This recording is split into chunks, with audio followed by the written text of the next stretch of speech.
আমি একটা ভুল করে ফেললাম না? আমার বাবার বিরুদ্ধে হওয়া অন্যায়ের বিচার করতে গিয়েছে আমাকে এরকম একটা পরিস্থিতির সম্মুখীন হতে হবে আমি কল্পনাও করতে পারিনি। সামলাও নিজেকে। আমাদের জীবনে আরো কঠিন সময় আসতে চলেছে। দেখো মা, মায়ের জন্য আমাকে দাদা ভাইয়ের পাশে দাঁড়াতেই হবে। মা যেভাবে কষ্ট পাচ্ছে আমি সেটা মেনে নিতে পারছি না। আমি জানি এই মুহূর্তে আপনার যেটা ঠিক মনে হবে আপনি সেটাই করবেন, আর আমাকে নিয়ে একদম ভাববেন না। আপনার উমা আর যাই হোক লড়াই না করে ময়দান ছাড়বে না। বড় বৌদি, আমার কথাটা শোনো। বড় বৌদি, কোথায় যাচ্ছ? বৌদি প্লিজ আমার কথাটা একবার আমাদের কথাটা শুনো। কি শুনবো আর বলো তো, কি শুনবো? ঠাকুরপো অনি বাড়িতে ফিরে না আসা অব্দি আমি কারোর আর কোনো কথা শুনবো না। না না না বৌদি, আমার ছেলে বিনা দোষে শাস্তি পাক এটা আমি হতে দেবো না। শাস্তি পাবে না অনি। আমি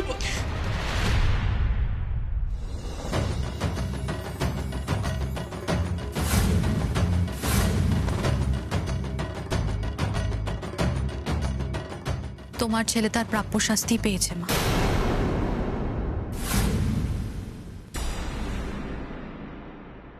আপনি যান। কোথায় যাবি অভি? বাবা, আমাকে মায়ের পাশে দাঁড়াতে হবে। মা যেভাবে ভেঙে পড়েছে আমি সেটা দেখতে পাচ্ছি না বাবা। আর উমা, উমার কথা কে ভাববে? ও যে এতদিন ধরে যুদ্ধ করে যাচ্ছে, একা তো, ওর পাশে দাঁড়াবি না?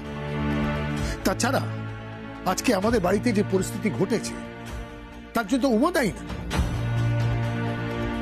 তাহলে কেন ওকে ছেড়ে যাচ্ছিস আমি বুঝতে পারলাম না। আমি তো তোমাদের সবাইকেই বলেছিলাম অনেক দিনের পর দিন অনৈতিক কাজকর্ম চালিয়ে যাচ্ছে। তোমরা সবাই তো সবটাই জানো। তবে আজ তুমি কেন এরকম রিয়াক্ট করছো মা? এটাই তো হওয়ার ছিল। সবার সামনে সবটা প্রমাণ হয়ে গেছে।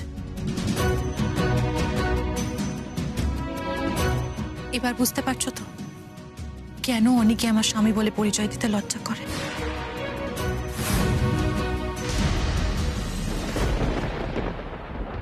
অনুরাগ যদি কোনো ভুল কাজ করে থাকে তাহলে তাকে শাস্তি পেতেই হবে।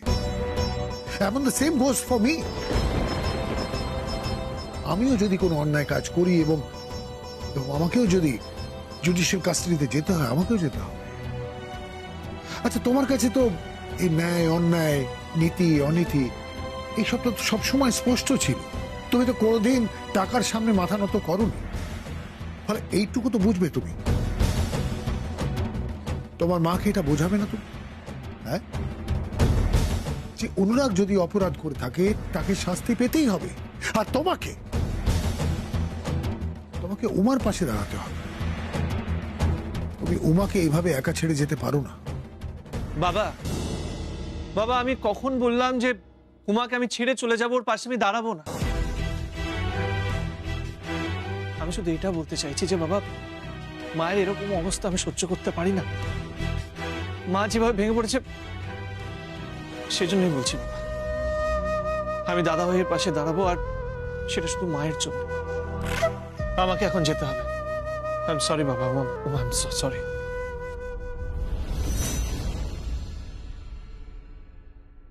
বাবা, আমি চাইনি এটা হোক।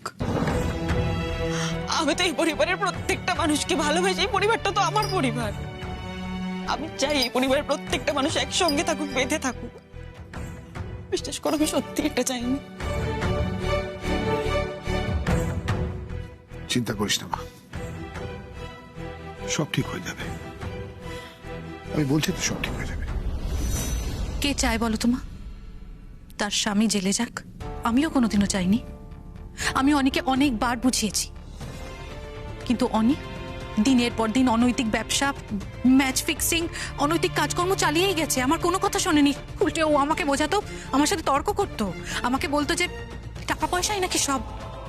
টাকা পয়সা থাকলে নাকি কোনো অপরাধী নয়। তবে আজ কেন ও জেলে গেল বলো তো?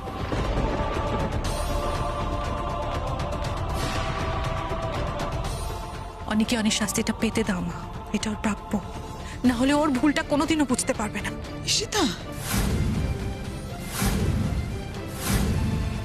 বড় বৌমা, বড়নাথ বউ ঠিক কথাই বলছে। আমি জানি মা, তুমি মা, ছেলের কষ্ট হবে জেনে তোমার বুক ফেটে যাবে, কিন্তু তাও বলবো অন্য কোনো দিকে না তাকিয়ে যদি শুধু লোভের পেছনে ধাওয়া করে তাহলে তার পরিণতি কি হয় সেটা তো অনেক জানা উচিত। অল্প টাকাতেও সংসার চালানো যায়,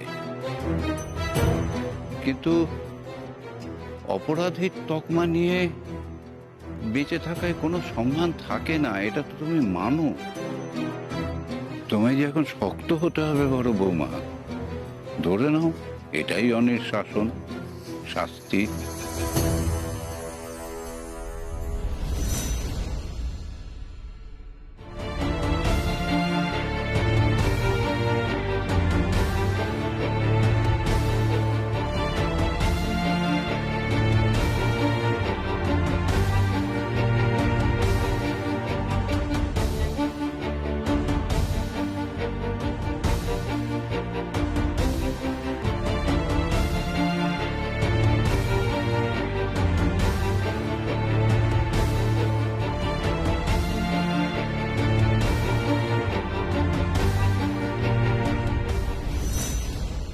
অনির কপালে এখন অনেক দুঃখ আছে বড় বৌদি। ঈশিতা, দেখো না এবার কি হয়।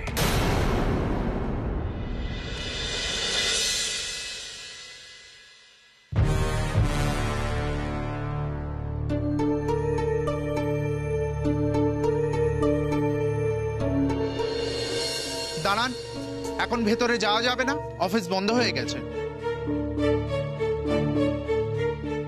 Sorry sir. আমাদের কাছে অনুরাগ আচার্যের অফিসের সার্চ ওয়ারেন্ট আছে।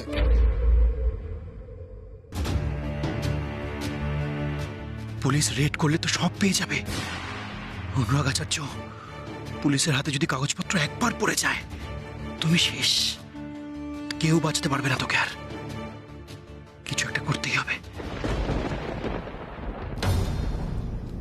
অনুরাগ আচার্যের অফিসটা কোথায়? আসুন আসুন স্যার।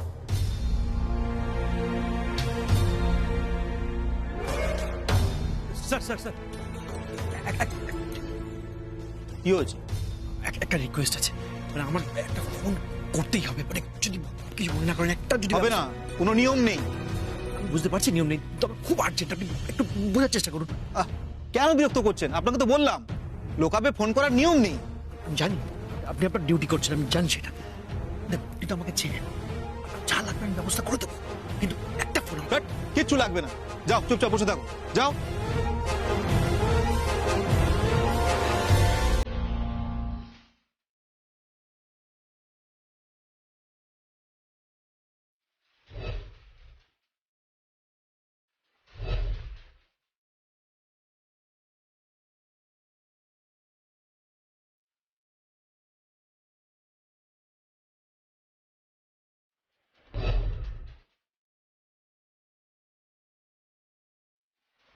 এই কাবাটগুলো সব দেখেছো? হ্যাঁ স্যার, অনেক পেপার পেয়েছি, অনেক এভিডেন্স পেয়েছি স্যার। গুড, গুছিয়ে নাও ফাস্ট।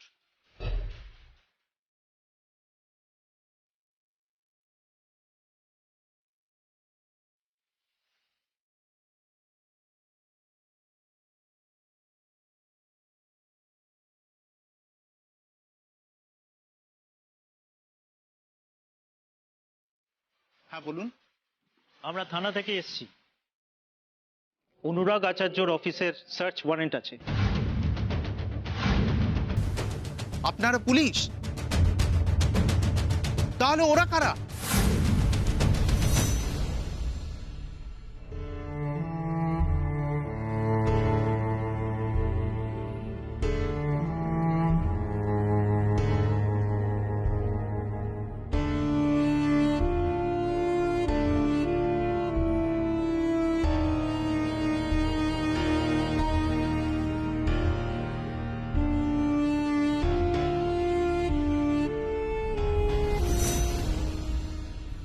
কথা বলবো? আচ্ছা, আপনার মনে হয় আজকে আজকে যা হয়েছে তার জন্য আমি দায়ী?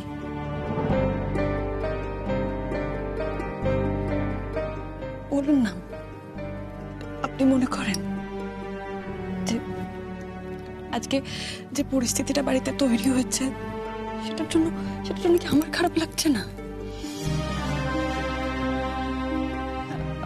আমি চাই আমার বাবার সাথে যে অন্যায় হয়েছে বাবা তার সঠিক বিচার পাক, সেটা আমি চাই। কিন্তু তার জন্য এই পরিবারে কারোর ক্ষতি হোক সেটা তো আমি চাই না। বলুন, এই পরিবারটা তো আমার পরিবার। আপনার মনে হচ্ছে না এই যে দাদাভাই আজকে লকআপে আছে সেটা থেকে আমি কষ্ট পাচ্ছি না? মায়ের এত কষ্ট হচ্ছে, সেটাতে তো আমারও কষ্ট হচ্ছে। আমি এতক্ষণ ধরে এতগুলো কথা বলছি, আপনি চুপ করে থাকবেন, আপনি কোনো কথা বলবেন না?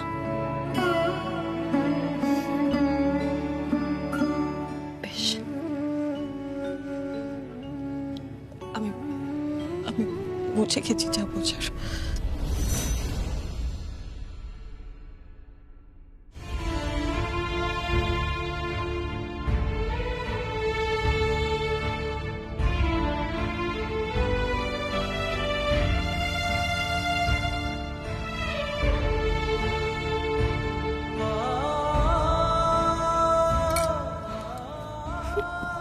কাঁদছেন কেন?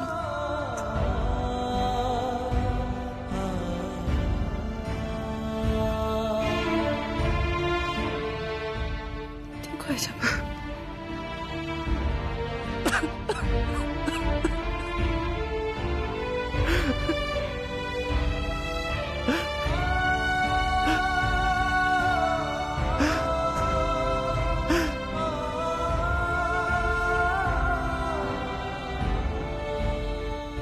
আজ আমাকে ভুল বুঝছে, মায়ের যে খুব কষ্ট হচ্ছে আমার জন্য।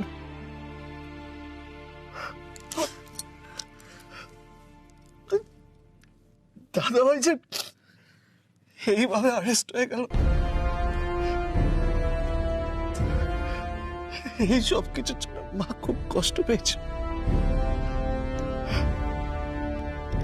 খুব কষ্ট পেয়েছে।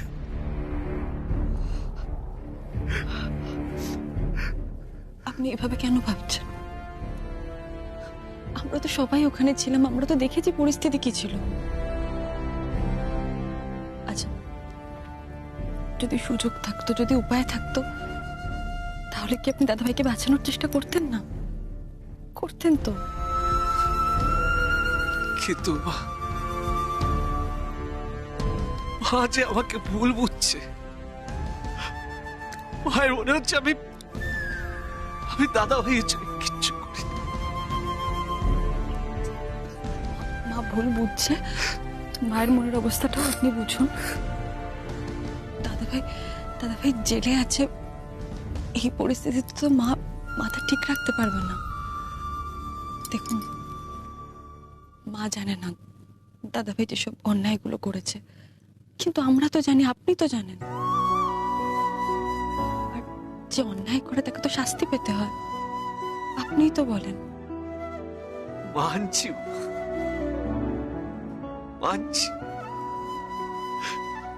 দাদাভাই অন্যায় করেছে, তার শাস্তি দাদাভাইয়ের পাওয়া উচিত, মানছি আমি। কিন্তু আমরা তো কোর্টে একটা অন্য কারণে গেছি, হুট করে দাদাভাইকে এইভাবে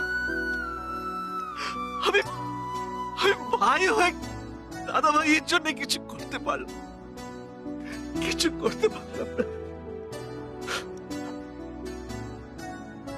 পারা না পারা তো তোর হাতে ছিল না অপি।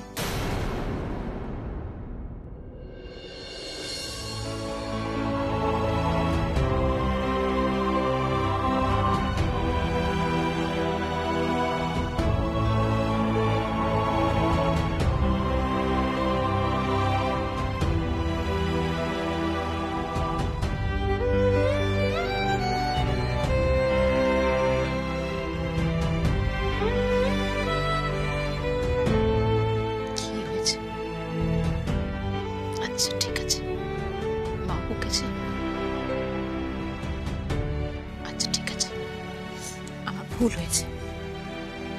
আমি কি জানি না তুই তো দাদাকে কতটা ভালোবাসিস। তুইও যে এখন কতটা কষ্ট পাচ্ছিস সেটা তো আমি বুঝি অভি। চুপ কর।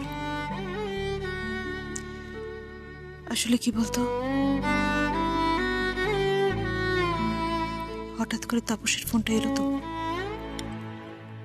বললো অনেকে অ্যারেস্ট করেছে পুলিশ। আচ্ছা তুই বল, ব্যাপারটা টোটাল তো আনএক্সপেক্টেড না? আমি না কিরকম একটা ব্ল্যাঙ্ক হয়ে গেছিলাম। ও তো তোদের সঙ্গে বেরোলো তোমার বাবার কেসের জন্য, তোমাদের সাপোর্ট করার জন্য। সেখানে ফোন আসছে যে ওকে অ্যারেস্ট করেছে। আমার যেন সবকিছু কিরকম, আমার মাথাটাই ঠিক ছিল না। আমি বুঝে উঠতে পারছিলাম না যে আমার কি করা উচিত। আমি পুরো ঘেঁটে গেছিলাম রে। হ্যাঁ কর। মা, আমি বুঝতে পারছি তোমার মনের অবস্থাটা। তুমি কি ভাবো আমরা বুঝি না? আমি কি বুঝিনি তুমি বাইরে তখন কেন রিঅ্যাক্ট করলে? আমি বুঝেছি মা। দেখ আমি মা, তবু আমি বলছি অনেক অন্যায় করেছে, অনেক অন্যায় করেছে। যে অন্যায় করেছে সে অন্যায় শাস্তি ওকে পেতে হবে সেটা আমি জানি। আমি ওকে অনেক বুঝিয়েছি। আমি তো আগে থেকেই জানতাম না যে অন্যায় করছে। আমি ওকে বোঝাবার চেষ্টা করেছি। আমি কেন? ঈশিতা কম বুঝিয়েছে ওকে? শুনে নিও, কারোর কথা শুনে নিও। অদ্ভুত একটা নেশার মধ্যে ঢুকে গেছিল। আরো ক্ষমতা, আরো টাকা। আমি ভাবতাম যে ব্যবসা করতে গিয়ে হয়তো কিছু ভুলভাল কাজ করছে। বুঝিয়ে সুঝিয়ে ওকে আবার ঠিক পথে ফিরিয়ে নিয়ে আসবো। ওর প্রপার গাইডেন্স দরকার। তাই বারবার ওকে বলতাম, যা করবি বাবার সঙ্গে কথা বল, কোনো ভুল করিস না, বাবার সঙ্গে আলোচনা কর। কিন্তু কোথাও একটা বুঝতে পারতাম যে আমার ছেলেটা কেমন অচেনা হয়ে যাচ্ছে, কেমন দূরে সরে যাচ্ছে। এটা বুঝতে পারিনি যে এতখানি অন্যায়ের পথে চলে যাচ্ছে যে ওকে পুলিশ অ্যারেস্ট করবে। জানি মা। মা, মিষ্টি বৌদি ঠিক আছে তো? ঠিক আছে। ইনফ্যাক্ট ও যথেষ্ট শক্ত আছে, বুদ্ধিমতী মেয়ে। অনেক আগে থেকেই বুঝেছিল অনেক ভুল পথে যাচ্ছে। এই পথে চললে পরিণাম কি হবে ও বুঝতে পেরেছিল। বারবার তোর দাদাকে ও সচেতন করেছে, কিন্তু অনেক কিছু শোনেনি। না, আমি এটা বলছি না যে ঈশিতা ওর অন্যায়টা মুখ বুঝে মেনে নিয়েছে। ঈশিতা একসময় রিঅ্যাক্ট করেছে। ঈশিতা অনেকে ছেড়ে চলে যেতেও চেয়েছে এই অন্যায়ের জন্য। কিন্তু যখন আমি ওকে বুঝিয়েছি যে তুমি ওকে ছেড়ে গেলে ওর লাইফটা আরো বেশি স্ক্যাটার্ড হয়ে যাবে, তুমি ওকে ছেড়ে যেও না, ও কিন্তু চায়নি। আমার কথা মেনে ও অন্যের কাছে থেকেছে। ও অনেকে আবারও সুযোগ দিয়েছে যাতে ও নিজের ভুলটা শুধরে নেয়, কিন্তু অনেক সেটা করেনি। আমি সবচেয়ে অবাক হয়ে যাচ্ছি একটা কথা ভেবে, অ্যাপার্ট ফ্রম এভরিথিং অনি একজন বাবা। ও একবারের জন্য ওই বাচ্চা মেয়েটার কথা ভাবলো না যে তুই আমাকে একটা কথা বল, ওই যে ছোট্ট মিষ্টি আজকে অত দূরে হস্টেলে একা একা রয়েছে, ও আজকে সবার কাছে কি বলবে? আমার বাবাকে পুলিশ অ্যারেস্ট করেছে।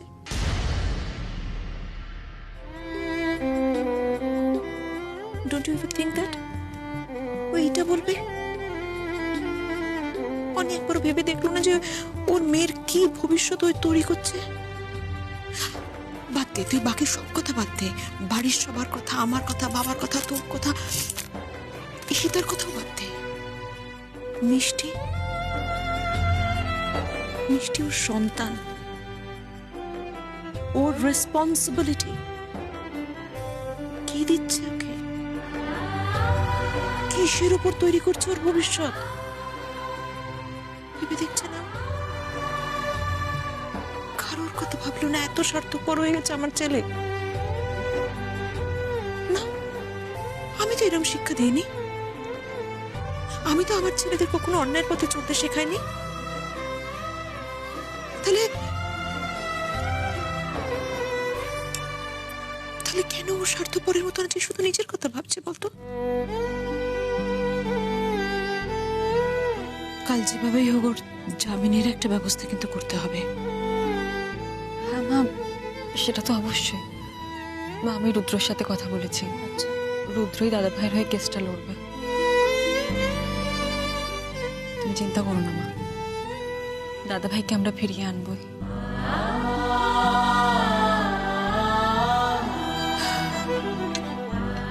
ঠাকুর করুন যেন সব ঠিকঠাক হয়ে যায়।